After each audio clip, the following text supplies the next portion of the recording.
தங்க விலை சவரனுக்கு நேற்று மாலை 5,360 ரூபாய் உயர்ந்த நிலையில் இன்று 2,720 ரூபாய் சரிவு. சென்னையில் ஒரு சவரன் 1,04,000 ரூபாய்க்கு விற்பனை.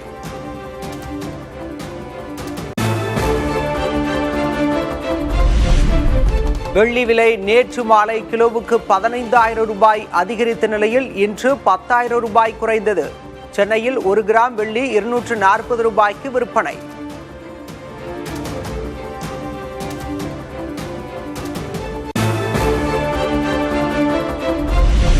சிலிண்டர் தட்டுப்பாடு காரணமாக அவதிக்குள்ளாகும் சாமானிய மக்கள்.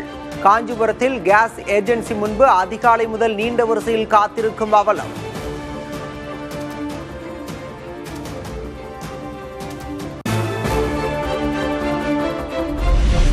சிலிண்டர் தட்டுப்பாடு பிரச்சனையை சமாளிக்க அவற்றின் எடையை 14 கிலோவிலிருந்து 10 கிலோவாக குறைக்க திட்டம்.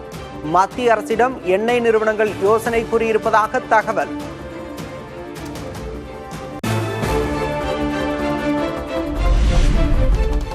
மேற்காசிய போர் தாக்கம் நீண்ட காலம் நீடிக்கலாம். கொரோனா பேரிடரை ஒன்று சேர்ந்து எதிர்கொண்டதைப் போல இதற்கும் தயாராக வேண்டும் என பிரதமர் மோடி வேண்டுகோள். மேற்காசிய போரை சமாளிப்பது தொடர்பாக ஆலோசிக்க ஏன் முன்கூட்டியே பிரிக்ஸ் மாநாட்டை கூட்டவில்லை? பிரதமர் நரேந்திர மோடிக்கு காங்கிரஸ் கேள்வி.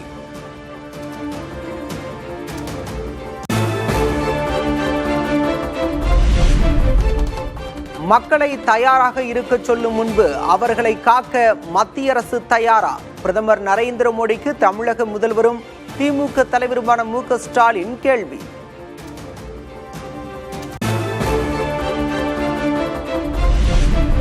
நாட்டின் கச்சா எண்ணெய் மற்றும் எரிவாயு இறக்குமதி 90% உயர்ந்துள்ளதாக Marxist communist MP John Brittas கவலை.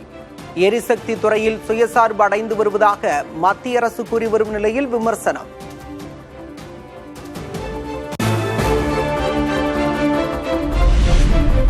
ஈரான் நாட்டில் உள்ள எரிசக்தி கட்டமைப்புகள் மீது தாக்குதல் நடத்த வேண்டாம்.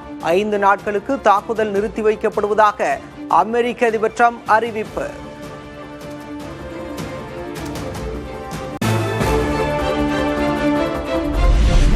எரிசக்தி விலையை குறைக்கவே ட்ரம்ப் தற்காலிக போர் நிறுத்தம். அமெரிக்காவுடன் எந்த பேச்சுவார்த்தையும் நடக்கவில்லை என ஈரான் திட்டவட்டம்.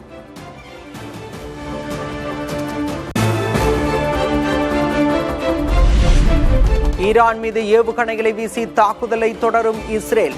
பதிலடியாக ட்ரோன் தாக்குதலை நடத்தும் ஈரானின் புரட்சிப் படை.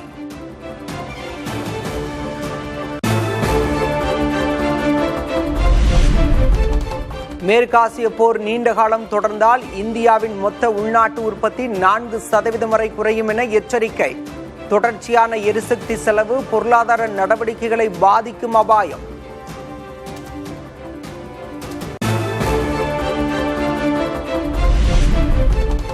அமெரிக்கா ஈரான் இடையிலான போர் நிறுத்த பேச்சுவார்த்தையை பாகிஸ்தானின் இஸ்லாமாபாத்தில் நடத்த முயற்சி என தகவல். அமெரிக்க அதிபர் ட்ரம்புடன் பாகிஸ்தான் ராணுவ தளபதி ஆசிம் முனிர் பேசியதாக சர்வதேச ஊடகங்கள் தகவல்.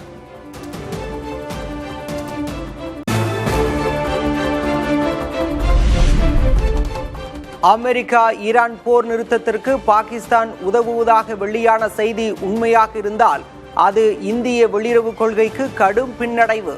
காங்கிரஸ் பொதுச் செயலர் ஜெயராம் ரமேஷ் விமர்சனம்.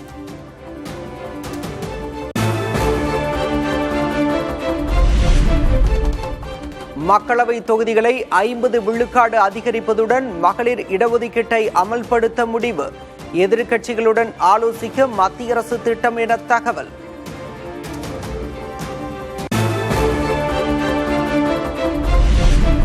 ஒரே நாடு ஒரே தேர்தல் திட்டத்தை 2034ஆம் ஆண்டு முதல் நடைமுறைப்படுத்த வாய்ப்பு. அரசுக்கு 7 லட்சம் கோடி ரூபாய் மிச்சமாகும் என நாடாளுமன்ற கூட்டுக்குழு தலைவர் பி சௌத்ரி தகவல்.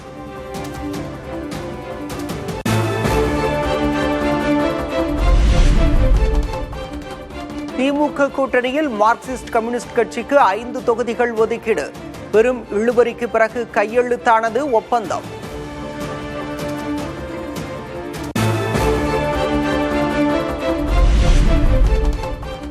5 தொகுதிகள் ஒதுக்கீடு என்ற உடன்பாட்டில் திருப்தி இல்லை என மார்க்சிஸ்ட் கம்யூனிஸ்ட் மாநில செயலர் சண்முகம் பேட்டி. ஆனாலும் மதச்சார்பற்ற முற்போக்கு கூட்டணியின் வெற்றிக்கு அனைத்து முயற்சிகளும் எடுப்போம் என்றும் உறுதி. திராவிட முன்னேற்ற கழகம் வழங்க முன் வந்திருக்கிற 5 என்கிற எண்ணிக்கையை ஏற்றுக்கொள்வது என்று இந்த எண்ணிக்கையில் எங்களுக்கு திருப்தி இல்லை. இந்த அணி மகத்தான வெற்றி பெறுவதற்கான எல்லா விதமான முயற்சிகளையும் தமிழ்நாடு முழுவதும் மார்க்சிஸ்ட் கம்யூனிஸ்ட் கட்சி மேற்கொள்ளும் என்பதை நான் தெரிவித்துக் கொள்கிறேன்.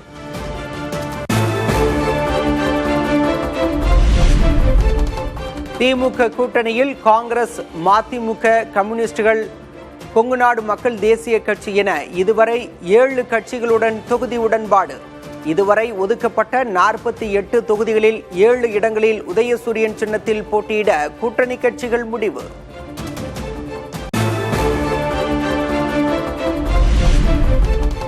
திமுக கூட்டணியில் இரட்டை இலக்க தொகுதிகளுடன் 2028 ராஜ்யசபா சீட்டும் பெற வேண்டும். திருமாவளவன் தலைமையில் நடைபெற்ற விடுதலை சிறுத்தைகள் உயர்நிலைக்குழு தீர்மானம்.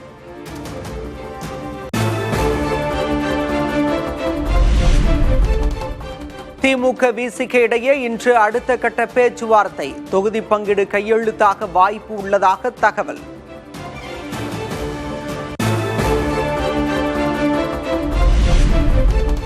தேசிய ஜனநாயக கூட்டணியில் கையெழுத்தானது தொகுதி பங்கீட்டு ஒப்பந்தம். கடந்த முறை 20 தொகுதிகளில் போட்டியிட்ட பாஜகவுக்கு 27 இடங்களை ஒதுக்கியது அதிமுக.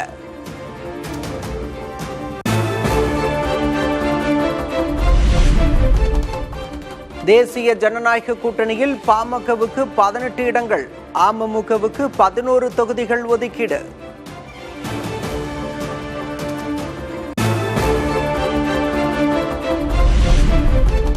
தேசிய ஜனநாயக கூட்டணியில் 3 பெரிய கட்சிகளுக்கு தொகுதிகள் ஒதுக்கீடு. மற்ற சிறு கட்சிகளுடன் விரைவில் தொகுதி பங்கீடு இறுதி செய்யப்படும் என எடப்பாடி பழனிசாமி அறிவிப்பு.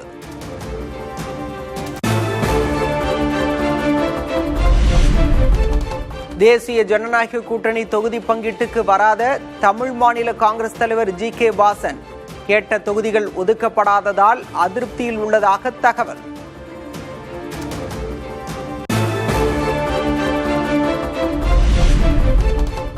எண்ணிக்கையை இறுதி செய்தால்தான் கூட்டணியை உறுதி செய்ய முடியும். தேசிய ஜனநாயக கூட்டணியில் சேராதது குறித்து டாக்டர் கிருஷ்ணசாமி பதில். சட்டமன்றத்தில் கணிசமான இடங்கள் வேணுங்கிறது வந்துட்டு நாங்கள் புதிய தமிழகம் கட்சி நாங்கள் அது ஒரு முன்னிலைப்படுத்திருக்கிறோம். திருநெல்வேலி மாவட்டத்துக்கு ஒரு சட்டமன்ற தொகுதி வேணும், தென்காசி மாவட்டத்தில் 1. குறிப்பிட்டு கேட்பதற்கு காரணம் அந்த பகுதியில் கூடிய பிரச்சனைகள் தீர்க்கப்படணும், அங்கே ஒரு சமூக நல்லிணக்கம் நிலவணும், அந்த கூட்டணி உறுதி செய்யப்பட வேண்டும் என்று சொன்னால் எங்களுடைய எண்ணிக்கை உறுதி செய்யப்படணும்.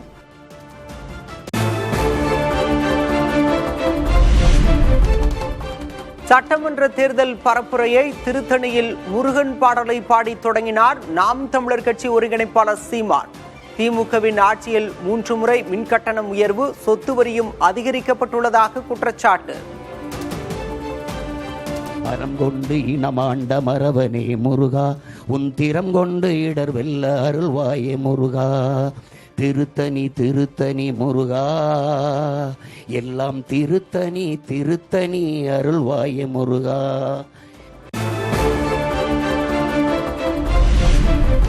சட்டமன்ற தேர்தலையொட்டி தொகுதிகளுக்கு வாக்குப்பதிவு இயந்திரங்களை அனுப்புவதற்கான ஏற்பாடுகள் தீவிரம். குலுக்கல் முறையில் தேர்வு செய்யப்பட்டு அனுப்பப்படும் வாக்குப்பதிவு இயந்திரங்கள்.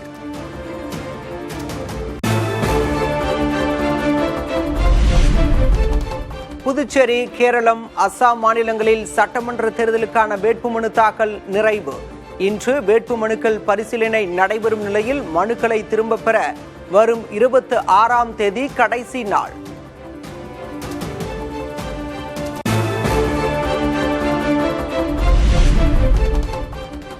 புதுச்சேரியில் திமுக காங்கிரஸில் நீடித்த இழுபறி முடிவுக்கு வந்தது. காங்கிரஸ் 16, திமுக 12, விசிக, இந்திய கம்யூனிஸ்ட் தலா 1 தொகுதிகளில் போட்டி.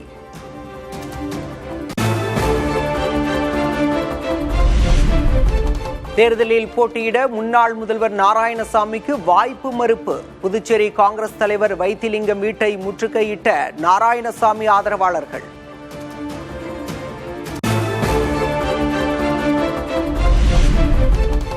கூட்டணிக்காகவும் கட்சியின் நலன் கருதியும் வேட்புமனு தாக்கல் செய்யவில்லை. புதுச்சேரி முன்னாள் முதல்வர் நாராயணசாமி புதிய தலைமுறைக்கு விளக்கம்.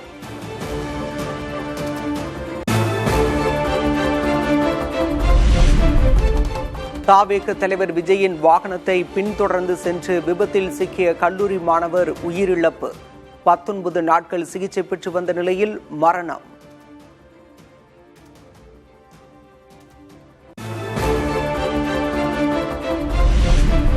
சாத்தான்குளம் வழக்கில் குற்றம் சாட்டப்பட்ட 9 காவலர்களும் குற்றவாளிகள்.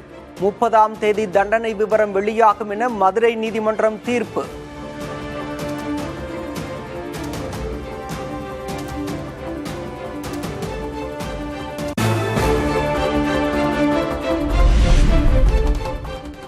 சாத்தான்குளம் தந்தை மகன் மீது பதியப்பட்ட வழக்கே பொய்யானது. இருவரும் கொலை செய்யப்பட்டது தடய அறிவியல் ஆய்வில் உறுதியாகியுள்ளதாக நீதிமன்றம் தீர்ப்பு.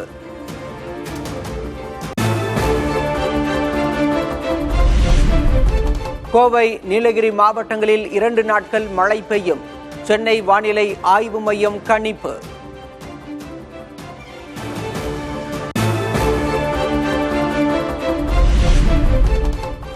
தமிழ்நாட்டில் வரும் 26, 27ஆம் தேதிகளில் அதிகபட்ச வெப்பநிலை இயல்பிலிருந்து 2 முதல் 3 டிகிரி செல்சியஸ் அதிகரிக்கும்.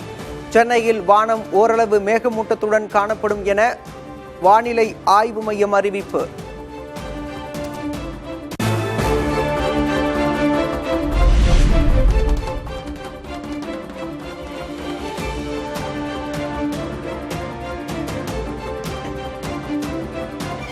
சிக்னல் பணி காரணமாக ஜோலார்பேட்டை மார்க்கத்தில் இன்று 6 ரயில்கள் ரத்து. சில ரயில்களின் சேவையில் மாற்றம் செய்யப்பட்டுள்ளதாக தெற்கு ரயில்வே அறிவிப்பு.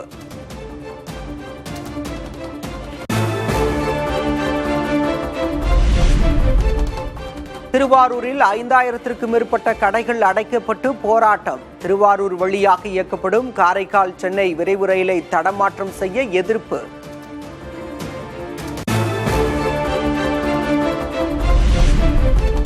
விவசாய கடன்களை தள்ளுபடி செய்வதற்கான திட்டம் இல்லை. மத்திய நிதி அமைச்சர் நிர்மலா சீதாராமன் நாடாளுமன்றத்தில் தகவல்.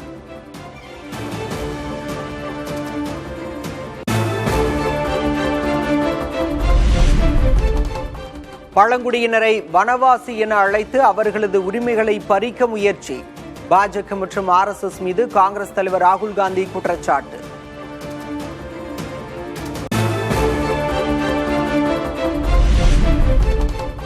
செயற்கை நுண்ணறிவு தொழில்நுட்பத்தின் மூலம் குறை பிரசவத்தை தடுக்கும் திட்டம். பச்சிளம் குழந்தைகளின் இறப்பு விகிதத்தை குறைக்க மத்திய அரசு நடவடிக்கை.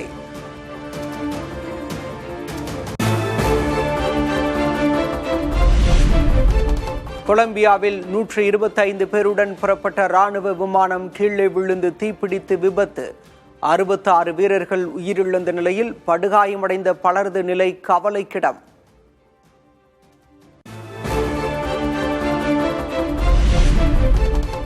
தென்கொரியாவில் புதிய புத்தாக்க ஆய்வகத்தை தொடங்கிய விப்ரோ.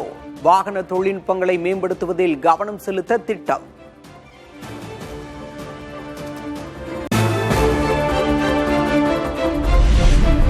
படம் இயக்குவதாக வாங்கிய 4,25,00,000 ரூபாயை தயாரிப்பாளருக்கு வட்டியுடன் திருப்பிக் கொடுக்க வேண்டும். இயக்குனர் கௌதம் வாசுதேவ் மேனனுக்கு சென்னை உயர்நீதிமன்றம் உத்தரவு.